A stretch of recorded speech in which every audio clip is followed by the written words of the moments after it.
En ce qui nous concerne, nous, les partis civils, j'ai trouvé, et je l'ai dit depuis la dernière fois, que ces exceptions étaient prématurées. Parce qu'on ne peut pas discuter sur des pièces qui ne sont pas encore dans le dossier de procédure. Le jour où on introduirait des pièces dans le dossier de procédure, tout le monde pourra revenir avec ces exceptions. On discutera en connaissant le contenu qui sera opposable à tout le monde. Mais pour le moment, une partie dit « je suis allé au greffe, j'ai lu ceci ». Qu'est-ce qui peut apporter du crédit à ce que cette partie a dit? Nous ne pensons pas que ce soit la bonne lecture ou le bon moment de poser ces exceptions. On tranchera, le ministère public tranchera. La partie qui n'est pas d'accord devrait interjeter appel, parce que quels que soient les cas, ils vont rendre une décision. Et pour nous autres, que cela soit une décision de rejet ou d'acceptation des exceptions, nous avons des voies de recours qui nous sont offertes par la loi. Mais pour le moment, je pense que c'était prématuré.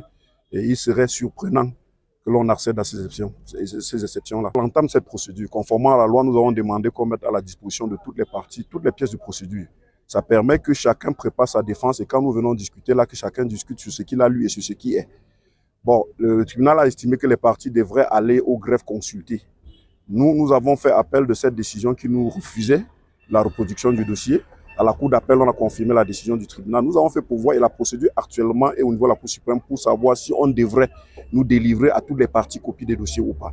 Bon, que l'une des parties qui était avec nous au départ et qui a en chemin a essayé de faire fausse route pour revenir, vouloir défendre sa proposition, en viennent encore ces pièces que nous voulions tous. Cela prouve tout simplement qu'eux, ils ne sont pas en cohérence avec eux-mêmes. Au départ, ils voulaient les pièces, ils n'en ont pas eu, ils sont venus pour le débat, mais quand ils expliquent les pièces ne sont pas dans le dossier, ils s'en plaignent. Comment est-ce qu'on pourra nous départager en ce moment-là? Le problème seulement dans ce dossier, c'est qu'en l'état de la procédure, personne n'a des pièces du dossier, aucune pièce n'a encore été introduite dans le dossier de procédure et il est prématuré, comme je vous l'ai dit tout à l'heure, il est hâtif et anticipé de pouvoir discuter d'une quelconque exception fondée sur les pièces du dossier de procédure. Que ce soit les... Je l'affirme et je le maintiens et je le soutiens qu'ils perdent le temps. Ils nous ont fait un procès en sorcellerie au milieu de ces débats, disons que nous ne tenions pas compte, nous, avocats des partis civils, ne tenions pas compte de la situation de détenus de leurs clients. Et aujourd'hui, ils reviennent sur des débats qui ont eu lieu dès la première audience. Rappelez-vous, dès la première audience, on avait déjà soulevé le problème de cette ordonnance de mise en liberté du 1er décembre.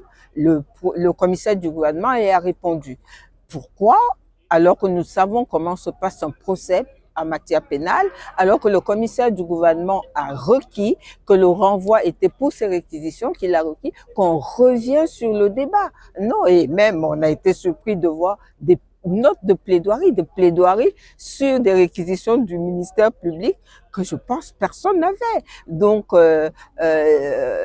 il faut savoir avancer un moment, soit on avance, soit ils sont dans la contradiction et dans l'incohérence avec leurs propres principes. Et comme disait mon confrère Kemwe, et qui l'a si bien expliqué, le principe était que tous les avocats, nous devions être unanimes pour la mise à disposition du dossier.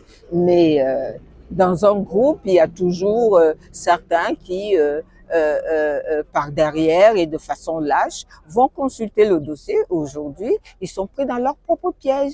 Les pièces, nous ne pouvons pas certifier que ce qui a été vu le 16 octobre, pour reprendre leur date, cette fiche où c'est marqué à régulariser, nous ne pouvons pas le certifier. Et donc, au moment du débat, le ministère public ayant l'obligation de produire les pièces sur lesquelles il va requérir, nous reviendrons sur ces éléments-là. Ils ont voulu aller trop vite en besogne, ne sachant pas qu'au milieu du gué, ils tomberaient dans un panneau. Ils sont tombés dans le panneau. Mais nous espérons grandement, le 11 novembre, qu'à la suite du délibéré du tribunal, que les débats soient ouverts. Il y va de l'intérêt de leurs propres clients et il va de l'intérêt de nos clients. Nous continuons à pleurer notre client. Nous le pleurerons toute la vie parce qu'on n'arrête pas de pleurer quelqu'un qui nous a quittés de façon aussi lâche, aussi barbare.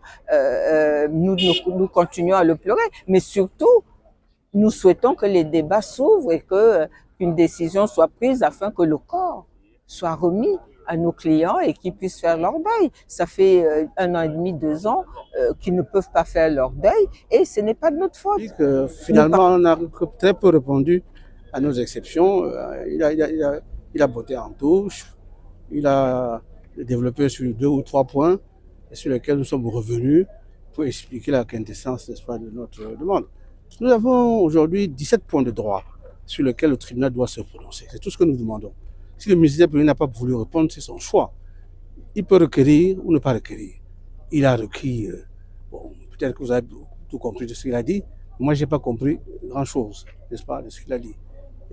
Tantôt il dit qu'on fait nos exceptions à des observations, et tantôt il indique qu'il faut qu'on attende le fond pour répondre à ces questions-là, mais nous disons de manière claire et péremptoire que le tribunal est le juge de l'enquête préliminaire et le juge du juge d'instruction par rapport à la régularité de ces actes.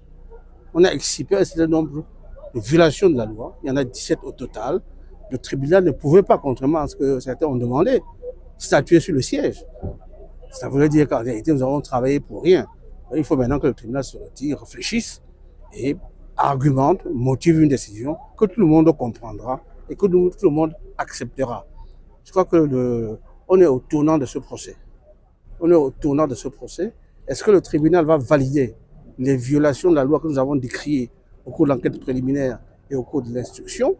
Est-ce que le tribunal va botter en touche la question du juge Sikati, qui le 1er décembre a pris une décision mettant hors de cause 2 personnes poursuivies dans cette affaire, donc nos 2 clients, Bruno Bidjan et M. Jean-Pierre Mougoubelinga, et également M. Eko, qui n'est pas mon client, mais bon, vous savez, quand la liberté arrive, c'est bon pour tout le monde. Donc je crois que le tribunal ne peut pas botter en touche. Il faut qu'il nous réponde à cette question-là. A-t-il une falsification de ce dossier? Voilà une question que nous avons encore posée au tribunal.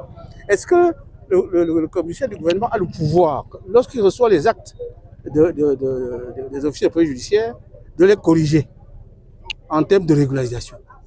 Si on vous a arrêté sans mandat, sans procès verbal d'arrestation, est-ce que le procureur a le droit de créer un faux procès verbal de régularisation ou un faux procès verbal d'arrestation ou un faux procès verbal de perquisition?